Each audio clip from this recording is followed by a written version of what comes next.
एक दिन की बात है, बादशाह अकबर और बीरबल के बीच किसी बात पर अनबन हो गई। बादशाह अकबर ने गुस्से में आकर बीरबल को नगर छोड़ने का आदेश दे दिया। बीरबल नगर छोड़कर चला भी गया। बीरबल एक गांव में अपनी पहचान छुपा कर रहने लगा था। बादशाह अकबर अपने सलाहकार के बिना कुछ दिन तो रह पाए, लेकिन जैसे जैसे आगे दिन बीतते गए उनको राजकीय कार्यों में बीरबल की सलाह की आवश्यकता महसूस होने लगी। बीरबल उनके परम मित्र थे, उस वजह से उनको बीरबल की याद हमेशा आती रही थी। अकबर ने सैनिकों को बीरबल को ढूंढने के लिए भेज दिया। बहुत ढूंढने के बावजूद भी सैनिक बीरबल को नहीं ढूंढ पाए। आखिरकार अकबर ने बीरबल को ढूंढने के लिए एक उपाय खोजा। अकबर ने पूरे राज्य में ढिंढोरा पिटवा दिया कि जो कोई भी मुझसे आधी धूप और आधी छांव में मिलने के लिए आएगा उसे मैं 500 स्वर्ण मुद्राएं इनाम में दे दूंगा।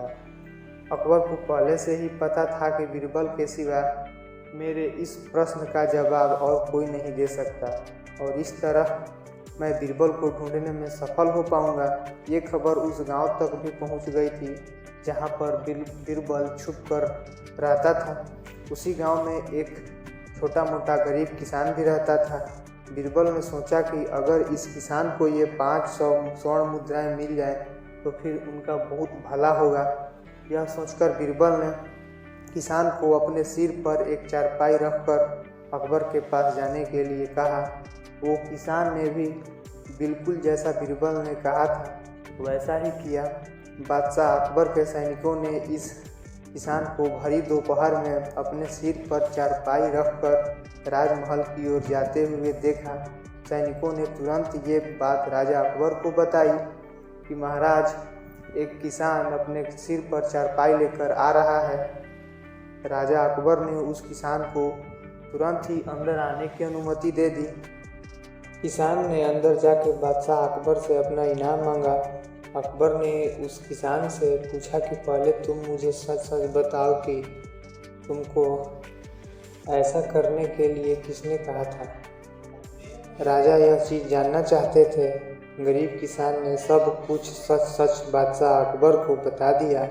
किसान ने बादशाह अकबर से कहा कि महाराज, हमारे गांव में कुछ समय से एक अच्छा व्यक्ति आकर रुका हुआ है और उसने ही मुझे सिर पर चारपाई रखकर आपके पास आने को कहा था। इसीलिए मैं अपने सिर पर चारपाई रखकर आपके पास आया था। किसान की ये बातें सुनकर अकबर समझ गए कि वो अच्छा व्यक्ति और कोई नहीं बल्कि उनका बीरबल ही है। बादशाह अकबर ने अपने सेवक से कहकर उस गरीब किसान को तुरंत 500 स्वर्ण मुद्राएं दिलवा दी। अकबर ने अपने सैनिक को उस किसान के साथ भेजकर बीरबल को वापस आने का पैगाम भी भिजवा दिया। बीरबल बादशाह अकबर के पास वापस लौट आए।